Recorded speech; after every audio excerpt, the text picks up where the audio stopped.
अब इस साल हमारा 2022-23 का टूरिज़्म सीज़न ऑलमोस्ट स्टार्ट होने वाला है और कोविड का भी जो सिचुएशन इम्प्रूव हुआ है, हम एक्सपेक्ट करते हैं कि इस साल का हमारा टूरिज़्म का सीज़न बहुत अच्छा रहेगा।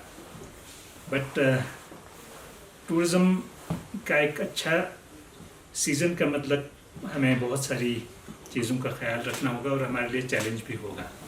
अगर इनफ्लो ज़्यादा रहा और हमारे पास जितने फैसिलिटीज़ इंफ्रास्ट्रक्चर है उसके साथ हमको टूरिज़्म को कैसे रेगुलेट करना है पूरे लद्दाख रीजन में, और कैसे नए लोकेशंस को हमें प्रमोट करके टूरिस्ट को नए लोकेशंस तक पहुंचाना है, विलेजेस तक पहुंचा के सबको इसका बेनिफिट मिले, वो कैसे करना है उस पर हम काफ़ी काम कर रहे हैं।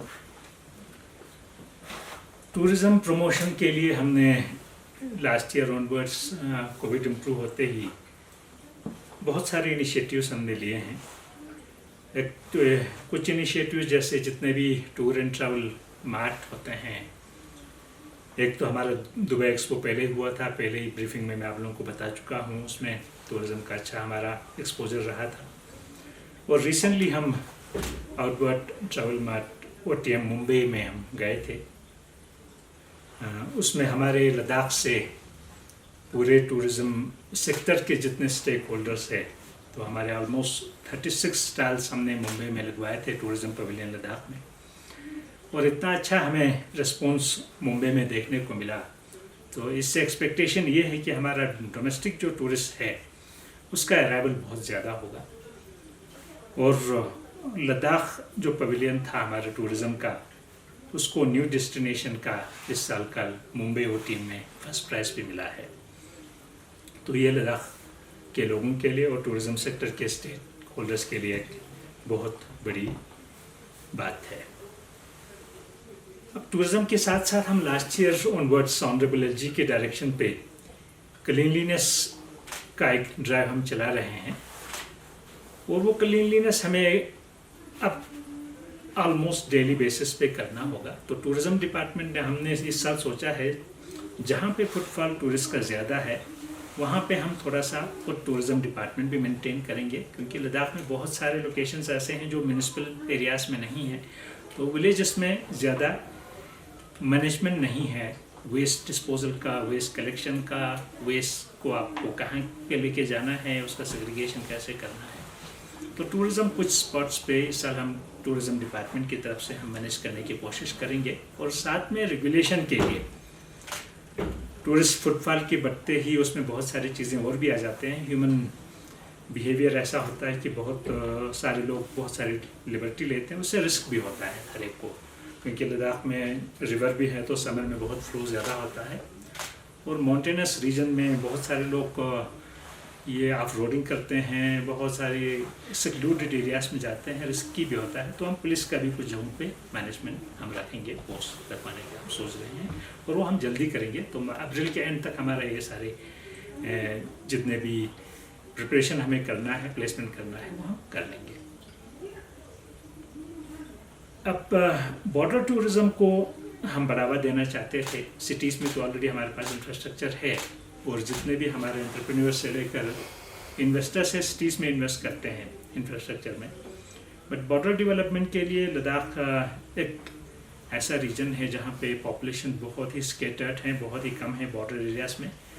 तो हमें BRO और आर्मी की तरफ से भी एक अच्छा कोऑर्डिनेशन मिलने वाला है, और बहुत सारे बॉर्डर विलेजेस को जहाँ पे सिविलियन एडमिनिस्ट्रेशन का या हमारे एंटरप्रेन्योर से लेकर प्राइवेट सेक्टर का प्रेजेंस नहीं है, वहाँ पे BRO और आर्मी का ऑलमोस्ट हर जगह प्रेजेंस है। वहाँ पे वो लोग भी कुछ टूरिस्ट फैसिलिटीज़ क्रिएट करेंगे, हमारे कोऑर्डिनेशन भी करेंगे वो, और उसका फंडिंग कुछ लेवल पे हम करेंगे, कुछ लेवल पे BRO खुद अपने आप करने वाला है, बट आर्मी का जो भी बनाएंगे वो उसका फंडिंग हम टूरिज़्म की तरफ से करने का सोच रहे हैं, UT एडमिनिस्ट्रेशन की तरफ से करने का सोच रहे हैं।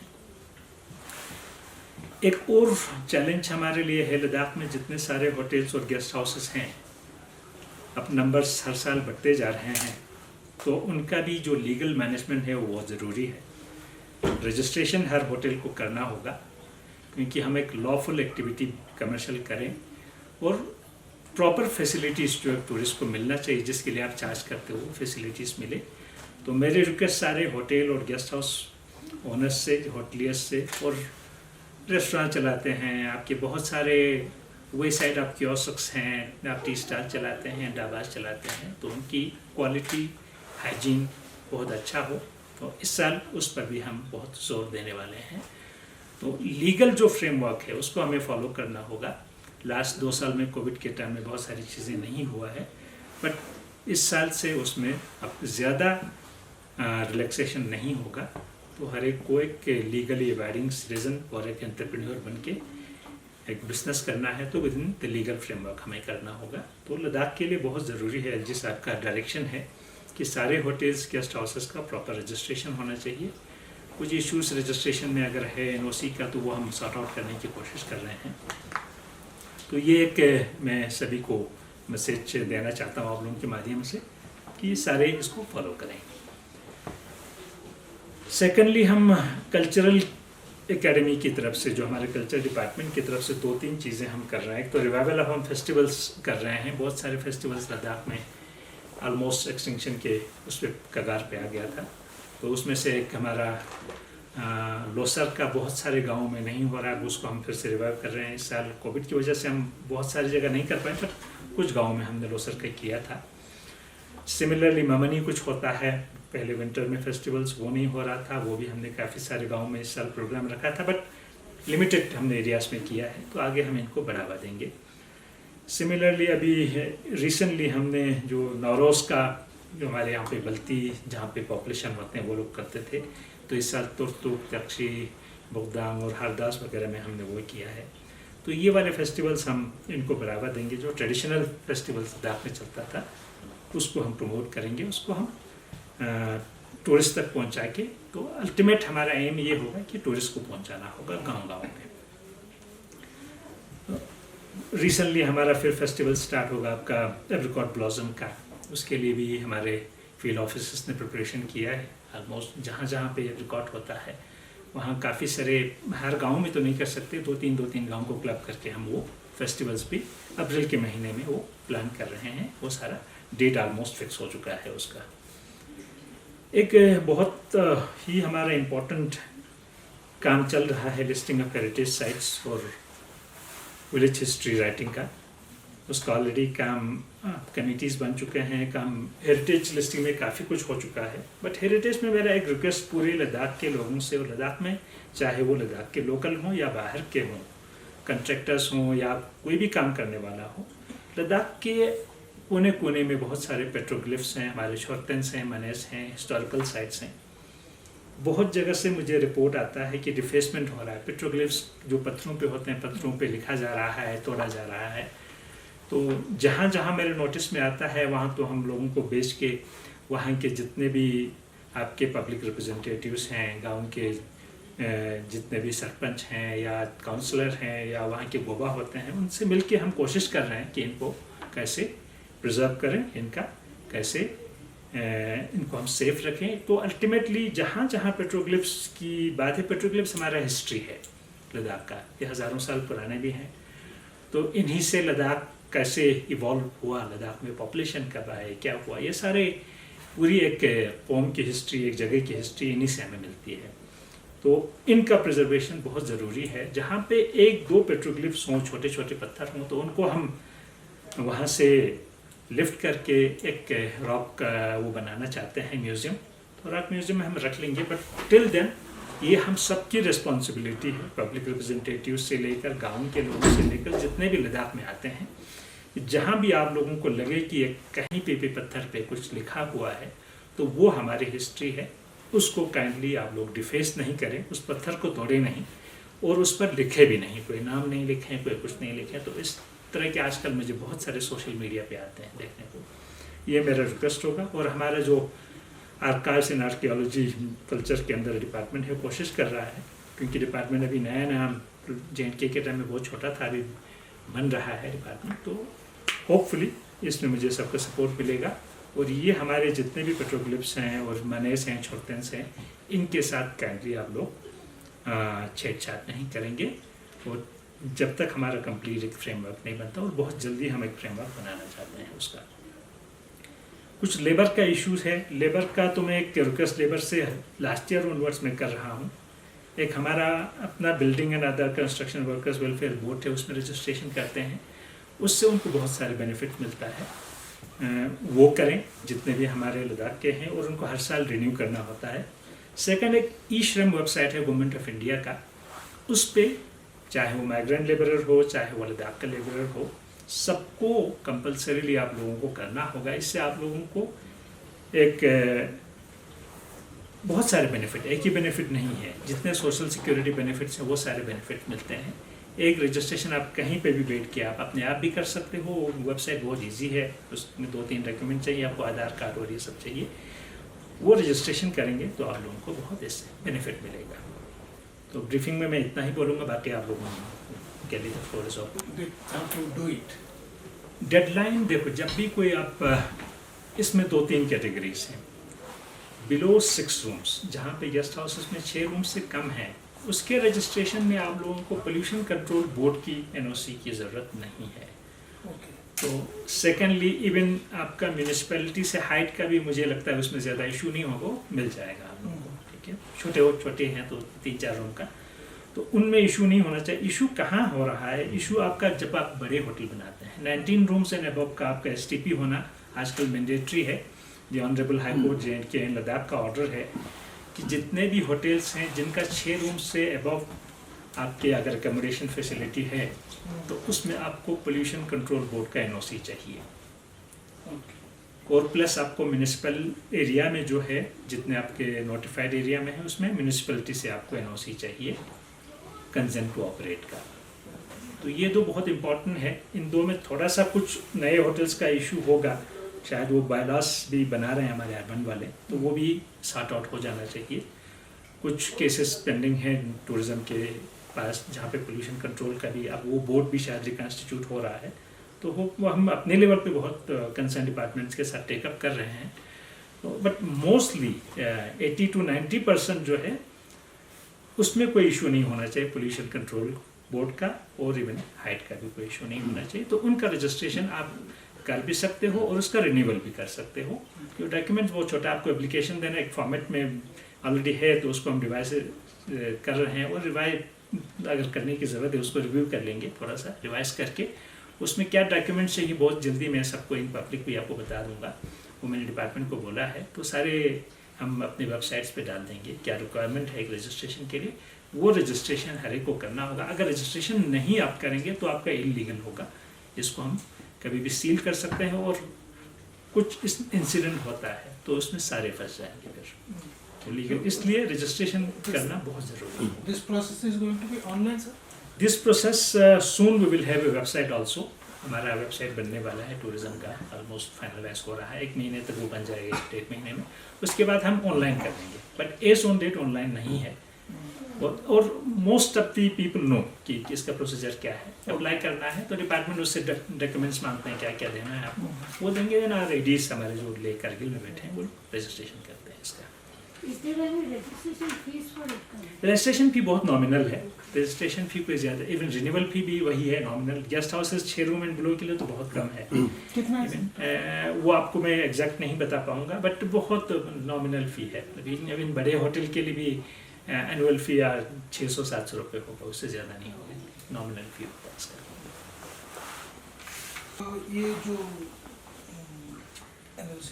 डेडलाइन कुछ है, कुछ रखा डेडलाइन आपको सीजन शुरू हो रही है, होटल नए होटल के लिए without getting NOC from pollution control board, from fire, from आपका अर्बन, और 2-3 हैं पुलिस से वगैरह, वो सब इजी है लाने में, इलेक्ट्रिक से इलेक्ट्रिसिटी फिटिंग का और मीटर वगैरह का। उसके बगैर आपको कंसेंट टू ऑपरेट जब तक आप नहीं हो, लीगली आप होटल नहीं चला सकते, आपको गेस्ट हाउस नहीं चला सकते। अब जिनका रिन्यूअल का इशू है, आपका अगर रजिस्ट्रेशन आपका एक्सपायर हो रहा है, वैलिडिटी खत्म हो रहा है, उससे पहले ही आपको रिन्यूअल के लिए अप्लाई करना होगा। तो रिन्यूअल में आपको ज़्यादा डिफिकल्टी नहीं आती है, तो रिन्यूअल कर दो आप। अब हम सोच रहे हैं, पहले 1-1 साल का करते थे, तो अभी हम उसको ईज ऑफ डूइंग बिजनेस में थोड़ा उसको हम 3 साल का भी कर लेंगे। जिनका ऑलमोस्ट जो 5 साल 10 साल से चल रहा है, रेगुलराइज हो चुका है, तो उनका हम ये पीरियड बढ़ाने का हम अंडर कंसिडरेशन है, वो हम कर भी लेंगे इस साल। तो हर साल आपको रिन्यूअल करने की ज़रूरत नहीं होगी। So second thing, जो last year in fact the permissions were granted by Home Ministry and Defense Ministry to go to those places which were earlier not allowed for tourists. What is the progress in that, sir? Are they really operated, मतलब in operation, or just on paper? Progress, there's lot of progress, but at our level, जो हमारे यहाँ पे local 14 core है, उनके साथ हमारा अपना कोऑर्डिनेशन का मीटिंग होता है। आर्मी वांट्स की थोड़ा फेस्ड मैनर में हो, कुछ एरिया सेंसिटिव हैं, वो इमीडिएटली नहीं खोलना चाहते हैं, बट अभी एज ऑन डेट आप हनले जा सकते हो, नॉट एग्जैक्टली टिल दमचौक, बट दमचौक से पहले आप लोग थागा तक जा सकते हो, एक दुमटी पे जगह है, वहाँ तक आप लोग जा सकते हो विदाउट एनी परमिशन तो ऑलरेडी हमने ख़त्म कर दिया है। बट मार्सेमिक ला एंड बियॉन्ड अभी भी थोड़ा सा आर्मी का वो टाइम मांग रहे हैं, तो वो उनके हेडक्वार्टर्स में वो लोग डिस्कस भी करेंगे। मैंने रिक्वेस्ट किया इस साल ही खुलना चाहिए वो। प्लस हमारा मुस्को वैली का एक इशू था, तो वहाँ पे भी उन्होंने पहले परमिशन दिया था, बाद में कहा सर हमें और थोड़ा टाइम चाहिए उसको ऑपरेशनलाइज करने के लिए। ये सब चीज़ें हमारा रूटीन में जो कोऑर्डिनेशन हमारा मीटिंग मंथली या बाय मंथली होता है, उसमें हम रिव्यू करते रहते हैं। तो सियाचिन का बहुत जल्दी हम ओपन करेंगे, अभी इन राइटिंग आर्मी से मुझे नहीं आया है, बट इन प्रिंसिपल एग्री कर गए हैं आर्मी, तो उस पर हम फैसिलिटीज़ अभी डीसी और एक टीम भी गए थे देखने, तो वहाँ पुलिस का एक पोस्ट लगवाना होगा। जैसे आपका थांग पहले नहीं छोड़ते थे, तो तुम्हें अब थांग तक अलाउ करते हैं, तो बहुत सारी जगह ओपन हो गया है। अब बहुत लिमिटेड जगह है जहाँ टूरिस्ट अभी भी थोड़ा सा रिस्ट्रिक्शन है डिफेंस की तरफ से, तो वो भी बहुत जल्दी हट जाएगा। द मेजर कंसर्न जो लद्दाख पे है, जो bearing capacity, do you have any assessment how that is going to affect this उसमें ecology है? उसमें आपको मैं एक्चुअल पोजीशन आपको बता दूं तो आज तक कोई स्टडी नहीं हुआ है। इवन बहुत कम जगहों पे स्टडी हुआ है, इंडिया में देखो आप कहीं पे भी। बट अभी हमारा जो जीबीपन यहाँ पे नेशनल इंस्टीट्यूट ऑफ हिमालयन ये है एनवायरनमेंट, वो लोग ले टाउन का भी कर रहे हैं। तो ले टाउन का दिसंबर ऑनवर्ड्स उन्होंने स्टार्ट किया है। थोड़ा टाइम कंज्यूमिंग होता है, over a period of time देखना होता है। तो हम ये पायलट बेसिस पे कर रहे हैं, बट ओवरऑल लद्दाख का भी हम एक कैरिंग कैपेसिटी का टूरिज्म का हम कर रहे हैं। अब उसके भी बहुत सारे एस्पेक्ट्स हैं कैरिंग कैपेसिटी के भी।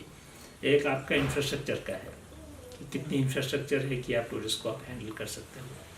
सेकंड आपका इन्वायरमेंटल इश्यूज हैं, उससे कितना इन्वायरमेंट पे इम्पैक्ट पड़ रहा है।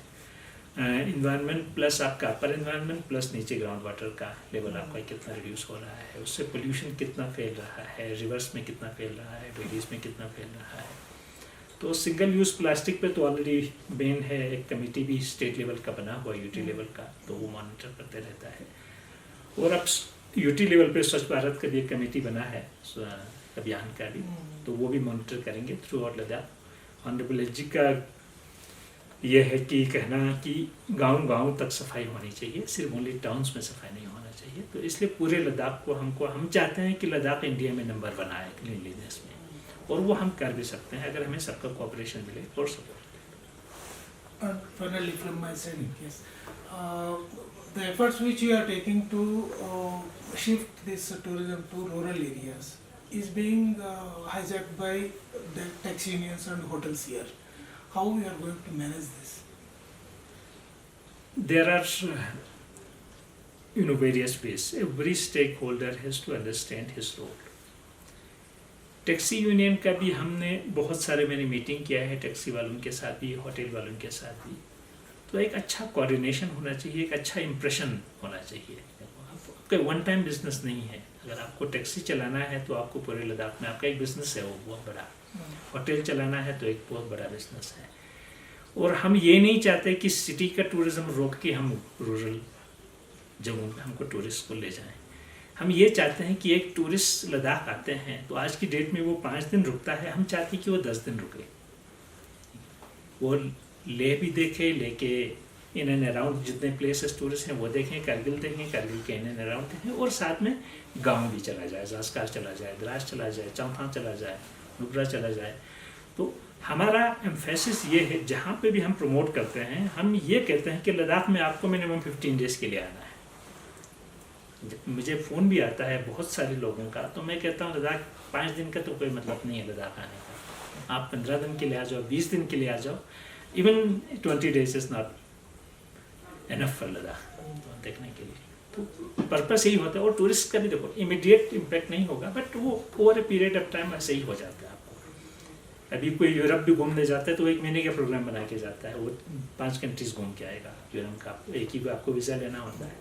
तो वैसे ही लद्दाख भी आएंगे। तो आजकल देखो नॉर्मली 1 वीक का प्रोग्राम बना के आता है टूरिस्ट, और बहुत सारे लोग आजकल पहले पूछते हैं कि कितने दिन का बनाना चाहिए प्रोग्राम, तो उसी हिसाब से अपना स्टे बढ़ा देगा, फुटफॉल भी बढ़ जाएगा और सभी को बिजनेस मिलेगा उससे। तो एक्चुअली वो टैक्सी यूनियंस का लड़ाई से आपको भी परिचय है इस पे, they don't allow this district taxi and other ones. ये जो प्रॉपर हमारे डिपार्टमेंट्स हैं, ट्रांसपोर्ट डिपार्टमेंट और एडमिनिस्ट्रेटिव मैटर है, वो लोग डील करेंगे। बट ये इशू थ्रू आउट इंडिया मैंने देखा है, क्योंकि मैं इंडिया में हर जगह रहा हूँ पोस्टिंग पे। ये एक्चुअल में मोनोपोली होता था पहले, अब वो धीरे धीरे जैसे ही मार्केट ओपन होता है तो मोनोपोली नहीं रहेगा। और मैंने तो यूनियन को भी कहा था कि आप लोग के अपने इंटरेस्ट में है कि आप लोग आपस में बैठ के उसको डिसाइड करो कैसे करना है। और एक अच्छा सिस्टम ये होता है, गवर्नमेंट ने एक परमिट दिया तो लीगली आप कहीं भी जा सकते हो, वो रिजॉल्व करेंगे ट्रांसपोर्ट डिपार्टमेंट और हमारे एडमिनिस्ट्रेशन में बैठ के। तो होपफुली एक अच्छा सा उसमें कोई रेजोल्यूशन होगा, एक सोल्यूशन आ जाएगा। सर एंड फाइनली एयरफेयर्स तो they are going up now, as tourism season opens there is no control on them, but इस साल हम एक्सपेक्ट कर रहे हैं कि फ़्लाइट्स की नंबर बढ़ जाएगी। एक इशू यहाँ पे लद्दाख में अभी भी हमारा टर्मिनल नहीं बना है, तो टैक्सिंग का इशू है, वहाँ पे पार्किंग का इशू है एयर का, तो कितना एकोमोडेट कर पाएगा। शायद इस साल एयरपोर्ट अथॉरिटी वाले भी कोशिश कर रहे हैं कि वो टाइम थोड़ा सा बढ़ा दे इवनिंग में, अगर 3-4 बजे तक फ्लाइट हो जाएंगे। तो लास्ट ईयर सपोज 17-18 फ्लाइट्स आते थे, अगर 20-25 फ्लाइट्स आए, 30 फ्लाइट्स आए, तो उससे जैसे विंटर में इस साल काफ़ी कंट्रोल रहा देखो आपको। अदरवाइज ले से दिल्ली जाने में, जम्मू श्रीनगर जाने में फेयर्स बहुत हाई होता था, बट इस साल बहुत वो रिस्ट्रिक्शन रहा उस पर, और वो वही था कि फ़्लाइट 6-7 आपका ऑपरेट हो रहा था। तो समर में इस साल हम एक्सपेक्ट कर रहे हैं कि फ़्लाइट्स बढ़ जाएंगे, और उससे ऑटोमेटिकली अब ये रेगुलेट होगा। फिर collection and disposal of this? वो अभी एक कमेटी बना हुआ है, I am not a member, but उस कमेटी में शायद अभी ये भी डिलिब्रेशन हो रहा था कि म्यूनिसिपल एरियाज़ में तो म्यूनिसिपलिटी प्रोवाइड करेगा हाउस होल्ड्स को आपका डस्टबिन, और इवन उसको आप चेक भी कर सकते हैं, उसमें चिप लगा होगा, ठीक है। सिमिलरली रूरल एरियाज़ में रूरल डेवलपमेंट हमारा प्लान कर रहे हैं कि हर घर में आप 2 डस्टबिन आपको देंगे, एक वेट वेस्ट के लिए होगा, एक ड्राई वेस्ट के लिए होगा। फिर ऑलमोस्ट हर ब्लॉक में, हर गांव में सांडा बना रहे हैं, तो वहाँ पे रूरल वाले ही उसको कलेक्ट करके सांडा तक पहुँचाएंगे, फिर वहाँ पे सेग्रीगेट करके उसका डिस्पोजल होगा। और टूरिज़्म का भी हम यही चाहते हैं कि जो हमने 8-10 लोकेशंस आइडेंटिफाई किया है जहाँ पे ज़्यादा हो रहा है, वहाँ हम अपने 1-2 लोगों को बिठाएंगे कंट्रैक्ट पे लेके, तो वहाँ डस्टबिन रखेंगे। वो गंदगी जो डस्टबिन में होगा, एक तो उसको ट्रांसपोर्ट करने में हेल्प करेगा रूरल का, प्लस वहाँ पे अगर कुछ आगे पीछे गंदगी लोग फेंकते भी हैं तो उसको कलेक्ट करके वो डस्टबिन में डाल देंगे। तो